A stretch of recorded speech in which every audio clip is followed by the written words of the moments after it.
Hier wil ek nou vir julle 'n interessante plant wys. Hierdie is die enigste plaas waar ek hierdie ding sien, behalwe daar's 'n plaas daar op Ellisras, daar op die Beskapad uit.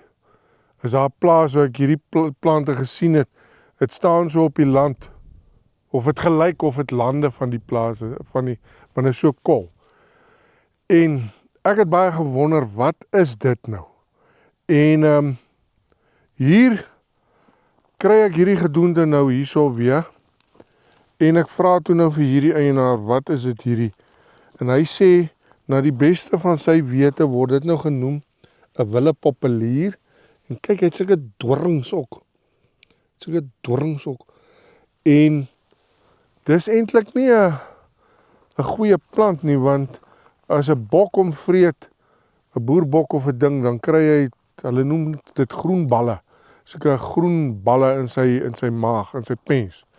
En dan vrek hy.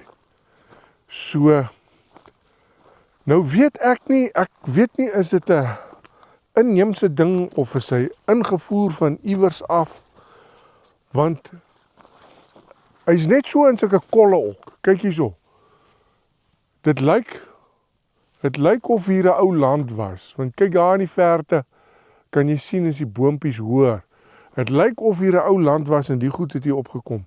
So ek weet nie, is hy dalk aangeplant, of is hy 'n tipe van 'n pionier wat opkom op party plekke as daar 'n versteuring van die veld was, 'n ou land, of nie, ek weet nie. Willepopulier, maar ek gaan die van julle wat meer weet van hierdie ding, kan skryf hieronder. As jy meer weet van hierdie plant en wat dit is, dan kan jy vir my asseblief hieronder in die kommentaar skryf, wat weet jy van hierdie ding? Want wat ek ook gaan doen, ek gaan hierdie blaartjie 'n foto neem en kyk of Google hom nie vir my kan identifiseer nie. Google doen mos sulke dinge ook. Hierdie langerige doringbome is ook redelik, is ook uniek aan hierdie area van hierdie kalkgrond. Jy sien hulle van hier af in Maastroom en so, hierdie lang doringbome.